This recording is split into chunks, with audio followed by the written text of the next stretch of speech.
Welcome back here in the room as well as online to the Porto Social Forum. Their crucial role has been highlighted several times by nearly all speakers, the social partners. And so I am delighted that we now will start the interventions by 5 representatives of social partners. The first of which is the Secretary General of the Social Platform. Please join me in welcoming Laura de Bonfils.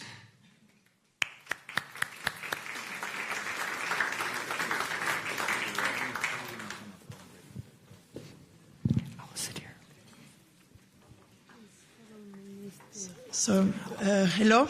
Thank you so much for the invitation. As representative of European civil society, slightly different from social partner, but equally important, we want to highlight that we're gathered today to continue the momentum of the European Pillar of Social Rights. The upcoming new action plan on the pillar has the potential to be an important milestone for social Europe. To do so, it needs to have a concrete action, legislation moved by the political commitment to implementation of the European Pillar of Social Rights, not just words. We welcome the proposal of the 4th Porto target on quality employment with qualitative indicators. At the same time, progress needs to be stepped up on the poverty reduction target. We were encouraged by the President von der Leyen's commitment to eradicate poverty by 2050, and the upcoming EU anti-poverty strategy will be the first of its kind. All this work needs to ensure that the momentum is not lost on eradicating poverty. We represent civil society across Europe, working for a more inclusive society. It is therefore alarming for us that the narrative around competitiveness is synonymous with productivity, attracting investment and boosting trade. We are concerned that social policy is seen only as an instrument for competitiveness and, worst, overlooked. Investing in a Europe that is social also requires protecting people's social rights. Rights to mental and physical health and care, affordable housing, quality jobs, work-life balance, education, access to affordable quality services, and adequate social safety nets. They are not automatically byproducts of competitive market. They are investment made into a resilient society. We agreed with the Executive Vice President, who said yesterday that competitiveness cannot be achieved through a social race to the bottom. On the contrary, Europe can only be competitive if strategically invest in people throughout the life cycle. If we want to avoid leaving people behind, the EU needs to support investment in strong social protection systems, decent work that pays, access to services, and into democratic processes of social dialogue, but as well civil dialogue. Thank you.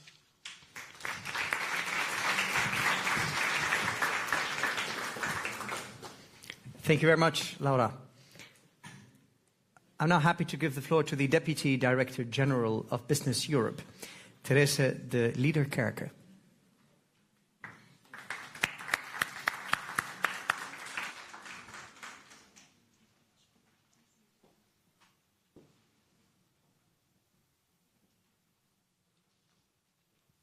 Madam Minister, ladies and gentlemen, dear colleagues, thanks a lot for the opportunity to share Business Europe views on how to shape EU social policy in order to make sure that European companies can create quality jobs in Europe. At Business Europe, we are convinced that Europe's social market economy is the best system in the world because it is geared towards ensuring that economic and social progress go hand in hand. And to pick up on the powerful sentence of Vice President Omarjee, in Business Europe, we are also fighting for the creation of jobs, and not any jobs. We are fighting for the creation of productive jobs, which are based and created by companies who are producing quality goods and services that can be sold out throughout Europe and in the world at competitive prices. And of course, we are fighting for jobs which are created in full compliance with applicable legislation and collective agreements.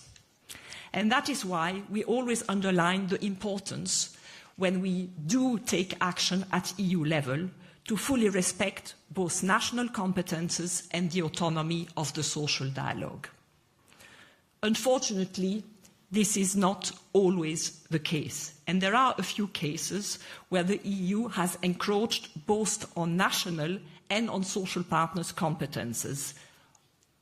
There are also cases where the EU has not taken sufficiently into account the impact of its actions on companies' competitiveness. And as a result, we ended up with a few poor quality social legislation examples in which the limits of the legal powers to the EU were compensated by using the trick of increasing administrative requirements on companies. And for Business Europe, it is absolutely fundamental that when we look at how to shape the future actions in EU social policy, we also make sure that these actions contribute to redressing the mistakes that we have done in some pieces of legislation in the past. Second big area of focus, and many previous speakers have emphasized it, of course, the need to address skills and labor shortages, because you cannot produce high-quality products without well-skilled workers. And finally, also crucial, the importance of making sure that social policy contributes to a good functioning of our single market and facilitates mobility. These are the three areas of focus we would like to join forces with all the people here in this room to make sure that Europe is actually achieving its objectives in these fields.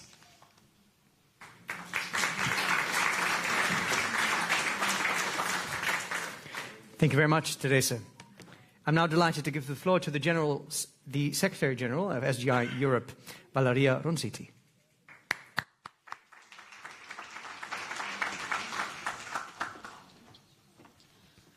Thank you very much. Thank you to the Portuguese government and the Commission for having organized this forum. I think it's an important moment to reflect where we are on the marathon path, as President Costa described it.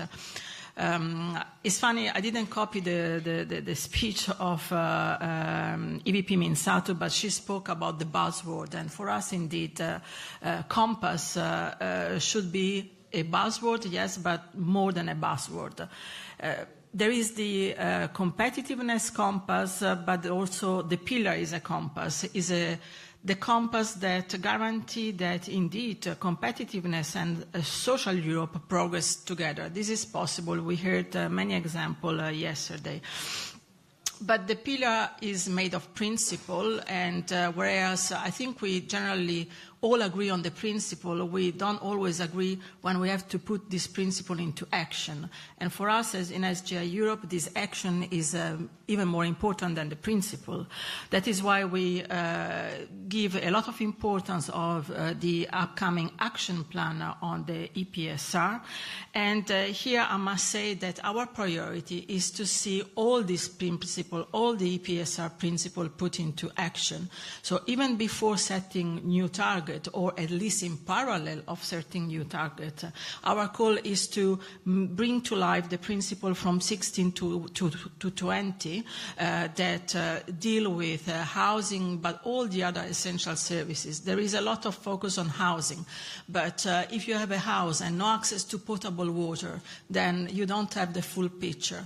There is a lot of focus on the need of a quality job, but if you can't even get to an interview for a quality job because there are not these essential services put in place, then the picture is not full.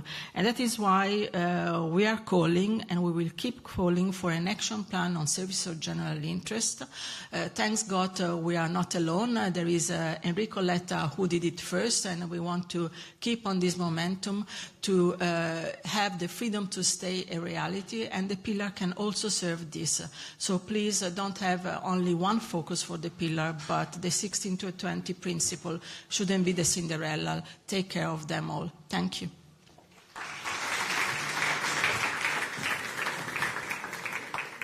Thank you very much, Valeria. Now we will listen to the president of SMEunited, Petri Salminen. Please welcome him.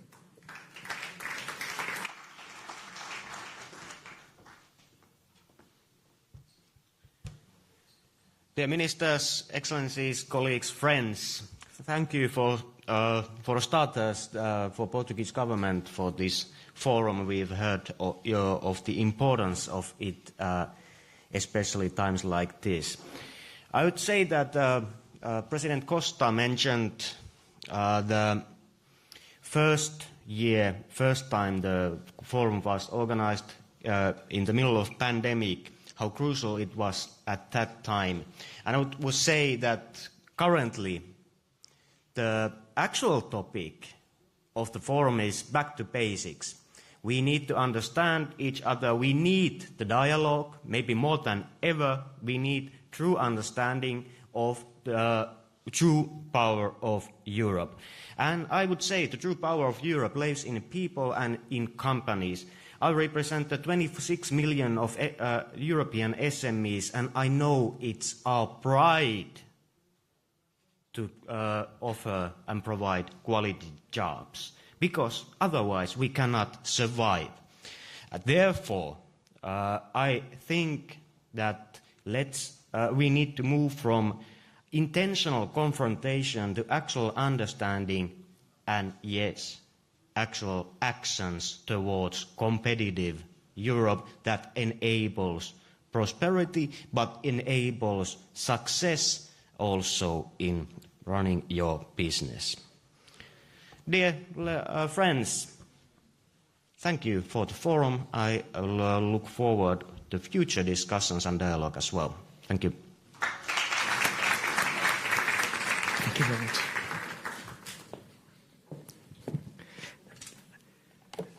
Thank you very much, Petri. Last but not least, I'm delighted to give the floor to the General Secretary of the European Trade Union Confederation, Madam Esther Lynch. Please welcome.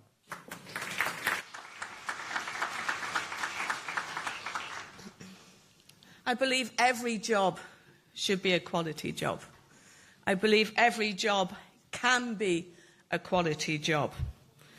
I believe that the European Pillar of Social Rights isn't what's holding us back. The non-delivery is what's holding us back. The delivery of the European social rights will propel us forward. If the European Pillar of Social Rights was fully delivered, then every worker would have the right to free and lifelong learning. Wages would be enough to live on. Workers would know their rights, be protected from unfair dismissal, would have secure jobs, a career that they could deliver for their family. Social dialogue and collective bargaining would be real, and trade unions would be at the table. Equality would be a fact, equality for migrant workers between men and women.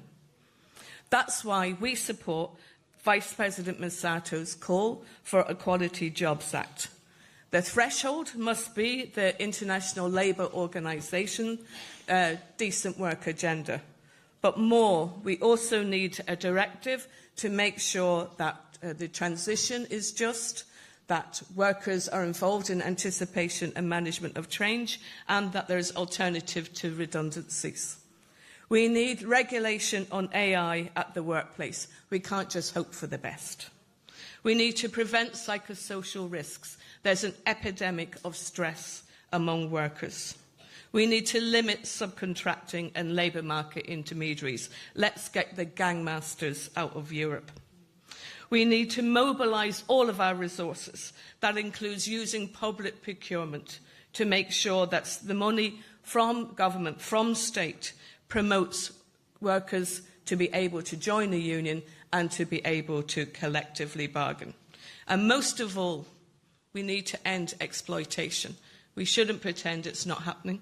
We need to face up to that there is exploitation and to take the steps in the Quality Jobs Act to put in strong provisions to end all forms of exploitation. All labour crimes must be treated as that. So in a nutshell, real rights you can rely on, security you can count on, and wages you can live on. That's what we're standing for. I want to thank President Costa, who lives the reality of social dialogue. I want to thank the Minister for ensuring that the summit happened, and thank you for inviting us to be here. Thank you.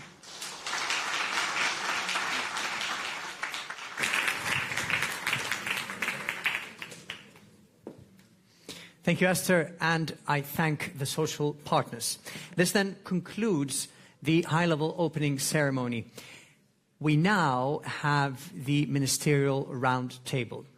Roundtable is proverbial. It is taking place here in this auditorium. Unfortunately, there is no time for a real break. So while the stage is reshuffled, I kindly invite you to stand up because we do care about your working conditions. So you'll have a quick energizer. Meanwhile, I'd invite AV to please take care of the stage. So if you can and want, please switch off the music. Please stand up for a brief energizer that you will need because the ministerial roundtable will require your brain power.